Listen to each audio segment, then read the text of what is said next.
Hi.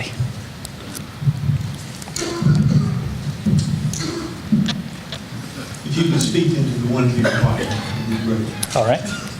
Regardless of a minor rate reduction, the effective property tax rate is up 38% over 5 years.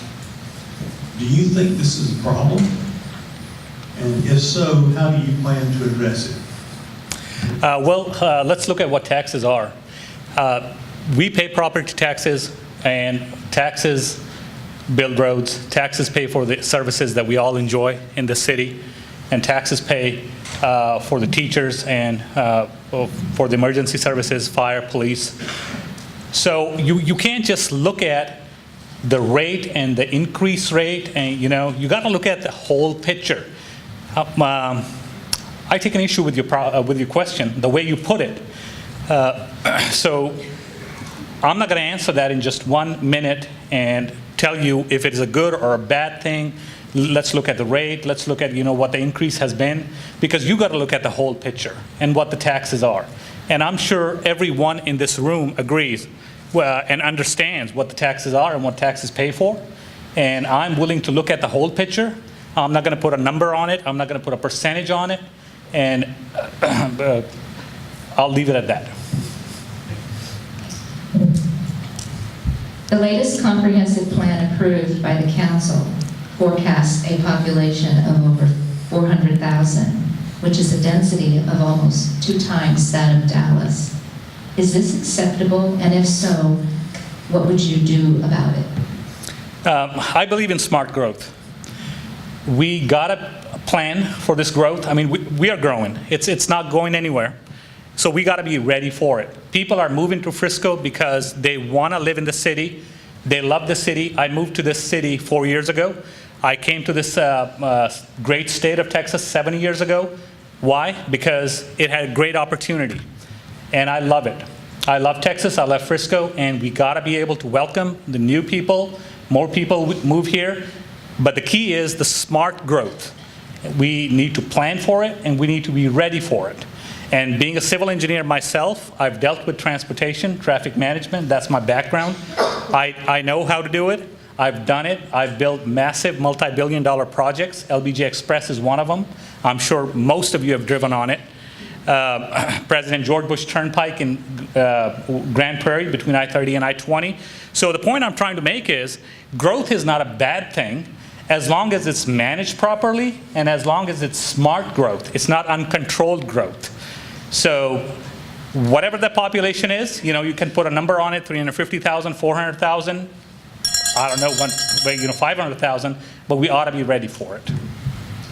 Okay, Dallas and other cities are suffering budget shortfalls due to their defined benefit pension plan. The defined benefit pension plan for Frisco relies on taxpayers to pay pension shortfalls indefinitely. How do you plan to avoid the situation of shortfalls when demanded? That's a very good question, Cindy. I bet if I poll every member of this audience, we want the best for our city. We want to retain the best candidates. We want to hire the best candidates. And what attracts the best candidates? You ought to be able to offer them an attractive salary package, an attractive benefit package. We don't live in a bubble. We are part of the greater North Texas. We're competing with Plano, we're competing with McKinney, we're competing with neighboring cities. So, and it's the same pool of people that are applying to these positions. So if you want to hire and retain the best candidates, you have to give them the best possible salary and benefit compensation package. And in order to make it solvent, you got to look at everything. Everything should be on the table.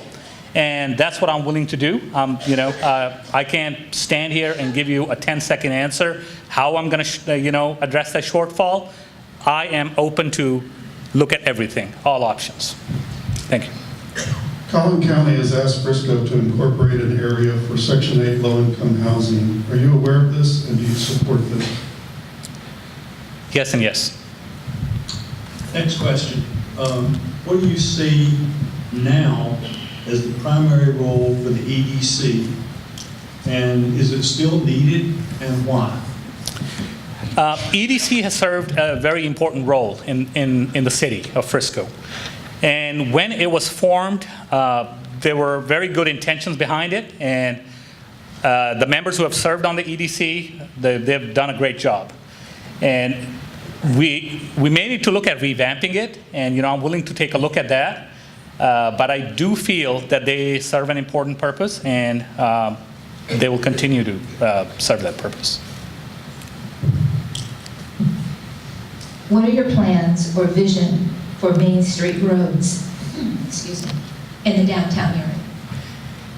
The Main Street road itself. Main Street in downtown. Okay, yeah. Main Street, that is a very important road. It's got some historical businesses around it. It's got some, some residential areas around it. And there are a lot of restrictions what people can and cannot do, given the nature of those historical structures. So you got to be careful. You got to take people's sentiment into any decision-making process. So I got to study a little more, but I think there are a lot of improvements that can be made on the Main Street, downtown Frisco. We need to make Frisco a vibrant place, a vibrant downtown, where people come to play, people come to entertain themselves. We should be able to provide those facilities. If we want to be a major player in North Texas, or in Texas in general, we should be looking at, making a vibrant downtown. I love Frisco. I love it to thrive. I love it to, continue making this progress. And in order to do that, we need to make our existing infrastructure better. We need to plan for the future infrastructure. And being a transportation engineer myself, a construction management expert, I think I can help a lot in that front. How to deal with Main Street and other streets in the city. So that's how I will look at it. Thank you. Okay, thank you. We're going to move on to the lightning round. On these, you have about 2 seconds per answer. Just say yes, no, or the best short answer you can give so we can move on. First one, have you or someone on your behalf ever offered for someone's support or campaign contribution a board position or a committee assignment? So repeat that question. Have you or someone on your behalf ever offered for someone's support or campaign contribution a board position or committee assignment? No. Should Frisco be a sanctuary city? Define sanctuary city. I'll go on to the next question. Do you support Senate Bill 6 on privacy and safety use of the bathroom and changing facility? No. Is it a conflict of interest for the mayor to sit on the EDC? Yes. Do you support police and fire unions? Yes. Should Frisco firemen's or police associations be able to have a voice in selecting their chief? Yes. Do you support rail service to Frisco? Yes. Are you in favor of hiring private lobbyists to defeat bills providing taxpayer relief? No. Should the city provide financial incentives for small businesses? Yes. Have you ever voted for a Democrat or a Democrat primary? Yes. Do you think it is ethical for a city council member to endorse a council candidate? I'll pass. I don't know. Okay, that's the end of that section, so now you have 1 minute for your closing statement. Thank you. First of all, I want to thank each and every one of you to welcome me in this environment. Sometimes it gets really difficult in this hyper-partisan environment to hear the opposing views. So I really want to say thank you. Thank you for welcoming me. As you've heard, in this evening, I tried to make that clear. It's very difficult in this, few seconds that I'm the only candidate who have hands-on experience. I've worked in the government, and I have built multi-billion-dollar projects, transportation projects. So I know how to tackle the transportation and traffic issues that Frisco is facing and will be facing for the next few years, or next several years. Additionally, I believe in quality education, transparency, fiscal responsibility, and building a stronger community through fostering diversity. I'm a Muslim immigrant, and I believe our community will be stronger with my contributions.